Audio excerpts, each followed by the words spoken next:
नमस्कार, देश न्यूज में आपका स्वागत है। मैं हूं आपके साथ दिव्या मिस्त्री। रुक करते हैं हेडलाइंस की ओर। मध्य प्रदेश में प्रधानमंत्री नरेंद्र मोदी ने कहा है कि घमंडिया गठबंधन सनातन धर्म को समाप्त करना चाहता है। प्रधानमंत्री ने विपक्षी दलों को सनातन विरोधी कहा। लखनऊ में ऑक्सीजन सिलेंडर फटने से हुआ बड़ा हादसा। ऑक्सीजन सिलेंडर फटने से कई लोग घायल। पुलिस ने घायलों को ट्रॉमा सेंटर में कराया भर्ती।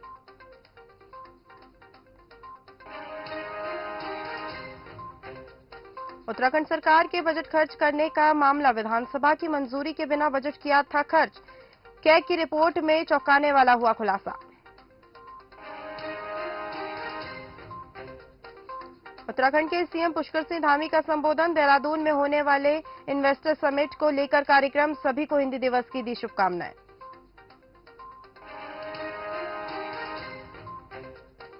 आतंकी हमले की प्रियंका गांधी ने की निंदा। जम्मू कश्मीर में सेना के जवानों पर हुआ हमला। 2 अधिकारियों समेत 5 जवान हुए शहीद।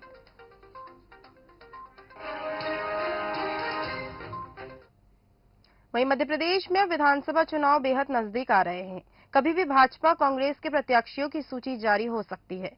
इसी बीच क्षेत्र में दावेदार कर रहे नेता पूरी मेहनत से सक्रिय है। जहां भाजपा के दावेदार जन आशीर्वाद यात्रा निकालकर उसमें सक्रियता दिखा रहे हैं, तो कांग्रेस के युवा नेता केदार कंसाना ग्वालियर ग्रामीण विधानसभा में गांव-गांव जाकर रक्षाबंधन उत्सव भी मना रहे हैं। वहीं बुधवार को उन्होंने विधानसभा ग्वालियर ग्रामीण के छावनी क्षेत्र में रक्षाबंधन का उत्सव मनाया था, जिसमें हजारों महिलाओं से राखी बंधवाकर उनको उपहार भी दिए गए। कार्यक्रम के मंच पर युवा नेता केदार कंसाना के अलावा कांग्रेस वरिष्ठ कांग्रेस नेता कल्याण सिंह आदि प्रमुख रूप से भी मौजूद रहे।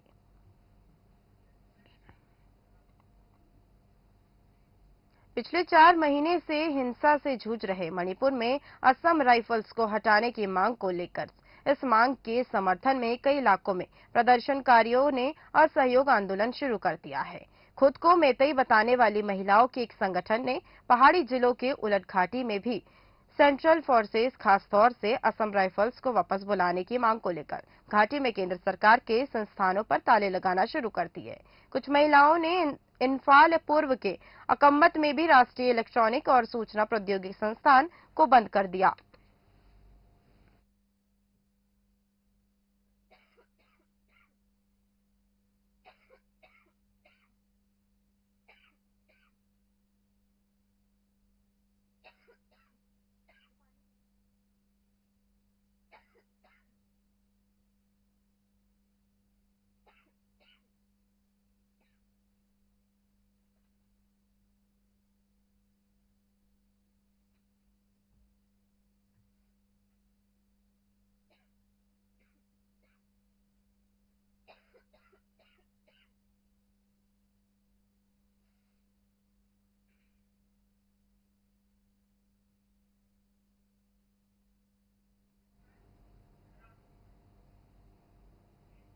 शेखपुरा के बरबीघा सरमेरा NH 82 में बरबीघा बाईपास पर एक बालू लदे ट्रैक्टर ने बुधवार की रात बाइक सवार युवक को पूरी तरह से रौंद दिया। घायल युवक को स्थानीय लोगों की सहायता से एम्बुलेंस से बरबीघा रेफर अस्पताल कर दिया गया। बता दें कि चिकित्सकों ने घायल युवक को प्राथमिक उपचार के बाद गंभीर अवस्था में बेहतर इलाज के लिए हायर सेकेंडरी पावापुरी रेफर कर दिया। घायल युवक ने इलाज के दौरान दम तोड़ दिया। मृतक की पहचान स्थानीय कुटोत निवासी विजय सिंह के 25 वर्षीय बेटे सोलू कुमार के रूप में की गई है। युवक की गांव में किराने की भी दुकान बताई गई।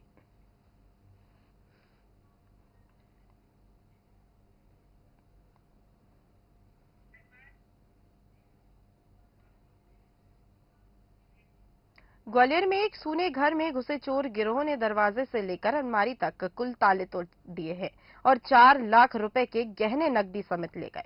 जिसके घर में चोरी हुई है वह अकाउंटेंट है और अभी एक निजी स्कूल में पदस्थ है। घटना के समय अकाउंटेंट अपनी दादी के निधन पर भिंड अपने गांव गए हुए थे। वारदात मंगलवार बुधवार दरमियान रात आपगंज मधोगंज में हुई है, जिसके बाद घटना का पता बुधवार सुबह उस समय चला जब पास रहने वाले अकाउंटेंट के घर के ताले भी टूटे दिखे और उनको सूचना दी गई। सूचना मिलते ही वह वापस आए और पुलिस से शिकायत की, जिसके बाद पुलिस ने जांच के बाद चोरी का मामला दर्ज कर लिया है।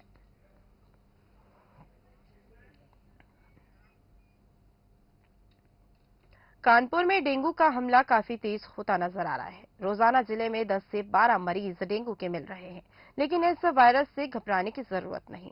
डॉक्टर के मुताबिक डेंगू वायरस का हमला जरूर तेज हो रहा है, लेकिन इसके नुकसान बहुत कम है। मरीज तेज बुखार में हॉस्पिटल जरूर आ रहे हैं, लेकिन उसके अंदर खतरे के चांस बहुत कम है। उर्सला हॉस्पिटल के वरिष्ठ सर्जन डॉक्टर शैलेंद्र तिवारी ने बताया है कि डेंगू से होने वाली खबरें अब दिन पर दिन कम होते नजर आ रहे हैं। 2019 के बाद इस खतरे को कम देखा जा रहा है।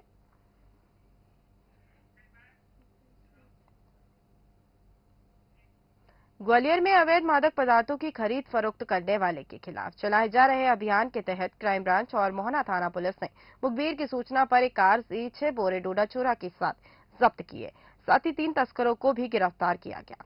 बता दें कि आरोपियों ने कार की डिक्की के नीचे यह माल छुपा कर रखा था, जिसके बाद तस्कर यह डोडा चूरा राजस्थान से ग्वालियर लेकर आ रहे थे। फिलहाल पुलिस ने पकड़े गए तस्करों के खिलाफ एनडीपीसी एक्ट के तहत मामला दर्ज कर लिया है और उनसे पूछताछ की जा रही है।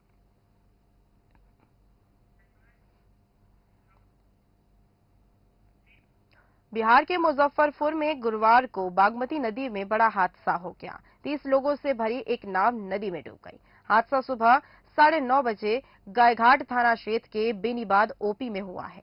बताया जा रहा है कि नदी में बहाव तेज होने की वजह से रस्सी के सहारे नाव को पार कराया गया। तभी रस्सी अचानक टूट गई, साथ ही नाव नदी में पलट गई।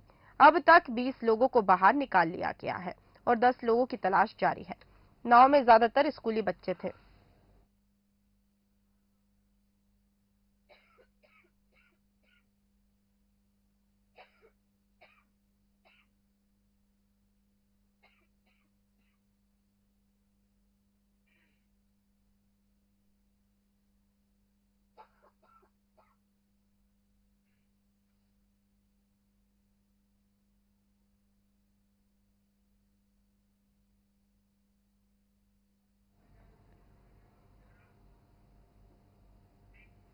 कचहरी रोड स्थित कैनरा बैंक के पास एक मुर्गा दुकान के दुकानदार की करंट लगने से मौत हो गई। मृतक की पहचान 51 वर्षीय चंद्रमणि प्रसाद के रूप में हुई है। बता दें कि सुबह लगभग 7:30 बजे वह अपने घर से दुकान आए थे। दुकान खोलने के दौरान उसी क्रम में वे करंट की चपेट में आ गए और उनकी मौके पर मौत हो गई। दुकानदार झुलसकर बुरी तरह से घायल हो गया। स्थानीय दुकानदारों ने उसे सदर अस्पताल में भर्ती कराया। चिकित्सकों ने जहां उन्हें मृत घोषित कर दिया। वहीं घटना के बाद परिवार के बीच कोहराम मच गया। मृतक शख्स शहर के खानपर मोहल्ले में किराए के मकान में परिवार के साथ रह रहे थे और हाल ही में शहर में मेहुस मोड़ पर अपना मकान बनवाया था।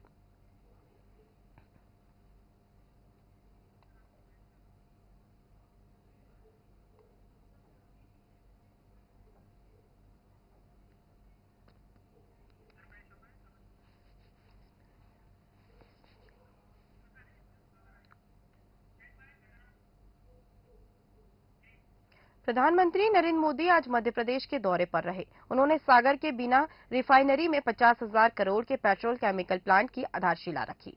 रिफाइनरी से 3 किलोमीटर दूर हरकत खाती गेम में सभा को संबोधित करते हुए कहा कि इसी बुंदेलखंड में कांग्रेस ने लोगों को बिजली, पानी और सड़क जैसी सुविधाओं के लिए लोगों को तरसा के रखा था। संभाषा स्थल है कि मोदी ने 1800 करोड़ में इंडस्ट्रियल प्रोजेक्ट का भी वर्चुअली शिलान्यास किया। प्रधानमंत्री का प्रदेश में 6 महीने से यह 6वां दौरा है। 12 अगस्त को उन्होंने सागर आकर संत रविदास मंदिर की आधारशिला रखी थी।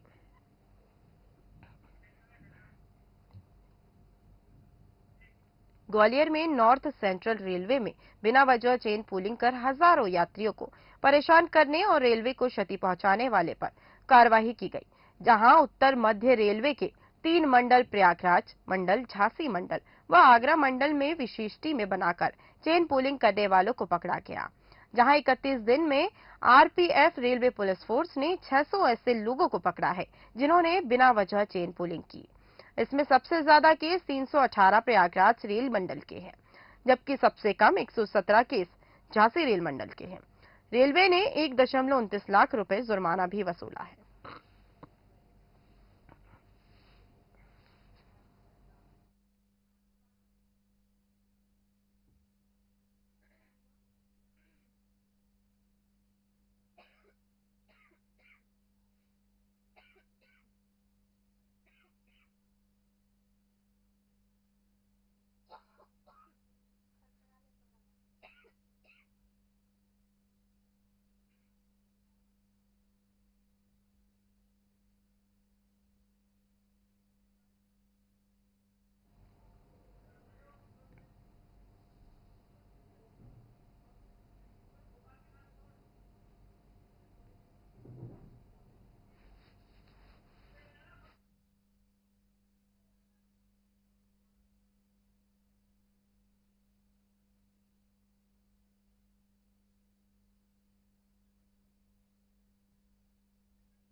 विभाग की बड़ी कार्रवाई सामने आई, जहां ग्रामीण क्षेत्रों में की गई। बता दें कि राजधानी का आबकारी अमला लगातार सक्रिय होता नजर आ रहा है, जिसमें घने जंगलों में छुपाकर रखी गई हाथ भट्टी और महुआ लाहन को बड़ी मशक्कत के बाद जमीन से निकाला गया।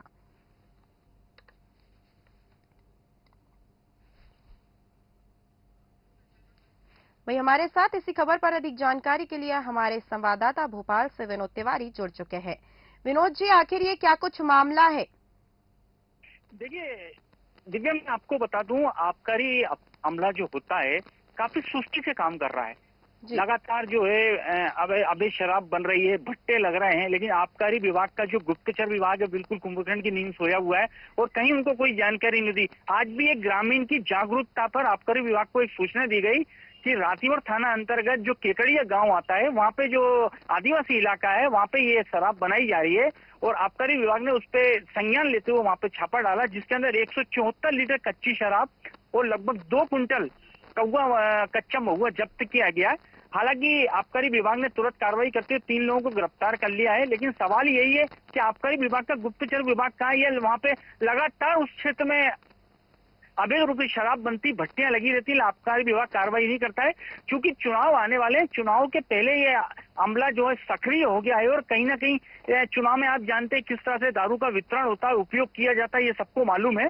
तो कहीं ना कहीं उसको लेकर ये जो आबकारी विभाग जागा है और इसने कोशिश की है छापामार कार्रवाई की, लेकिन अगर लगातार आबकारी विभाग सक्रिय रहता तो इस तरह की घटनाएं नहीं होती। और ये क्षेत्र ऐसा है, लगातार अवैध शराब बनती है, आबकारी विभाग की नजर में है, लेकिन आबकारी विभाग सूचना पाने के बाद भी इस तरह की कार्रवाई नहीं करता।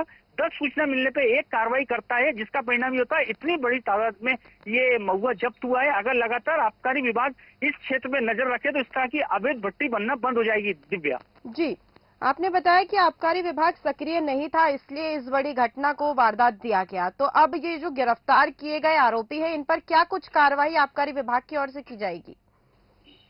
देखिए, दरअसल दिग्गज सबसे बड़ी बात है कि हमारे जो कानूनी प्रक्रिया बहुत लचर वचर है। लचर होने से क्या होता है, इस तरह के जो अपराधी होते हैं लगातार ये लोग इस तरह के कार्य को अंजाम देते हैं और छोटे छोटे जुर्माने के रूप में अदा करके लोग निकल जाते हैं और इनका काम ये रहता है कि पुनः उसी काम को करना। ये वो लोग हैं जो वहाँ के सक्रिय लोग हैं और अंदर जंगल में, घने जंगल में जहाँ कोई नहीं जा सकता, वहाँ भट्टी खोद के जमीन के अंदर ये महुआ दबा देते हैं और जो कच्ची शराब दबा देते हैं, वहाँ लगातार इनकी शराब बनती है और इतनी अंदर हर किसी के आदमी का जाना संभव नहीं है। लेकिन जो गुप्तचर रहते हैं, इनके गांव के ही गुप्तचर होते हैं, वो इनको जानकारी देते हैं, लेकिन जानकारी का आबकारी विभाग इन पर कठोर कार्रवाई करे तो शायद इस तरह के जो ये अवैध शराब की भट्टियां लग रही है इस पे अंकुश लग सकता है। लेकिन आबकारी विभाग कहीं ना कहीं छोटी मोटी कार्रवाई करके ऐसे प्रकरण को समाप्त कर देता है और जो इस तरह के अपराधी है वो पुनः इसको अंजाम देने लगते हैं। और आज फिर देखिए कि वही अपराधी जो पहले भी ये लोग पकड़ा चुके हैं, आज फिर पकड़ाए अवैध भट्टी के साथ। जी, कहीं ना कहीं ये भी कहा जाता है कि गिरफ्तार करने के 1 महीने 2 महीने बाद छोड़ दिया जाता है।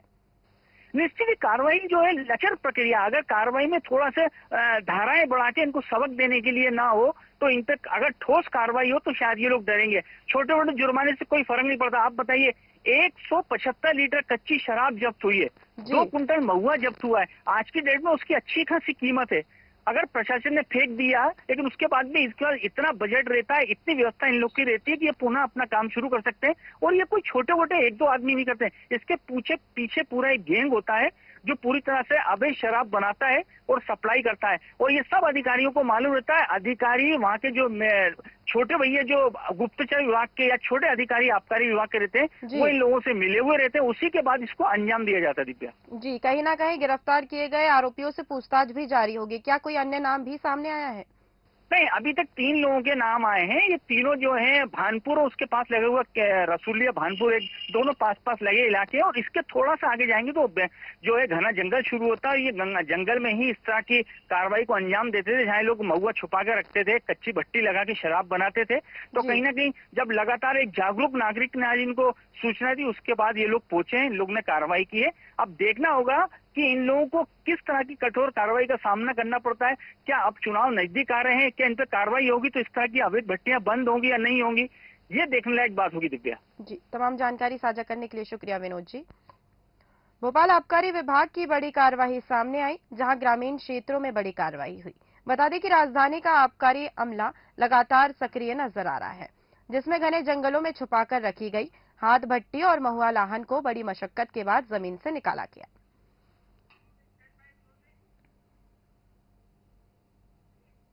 फिलहाल की खबरों में बस इतना ही। और अधिक खबरों के लिए बने रहिए देश न्यूज के साथ। नमस्कार।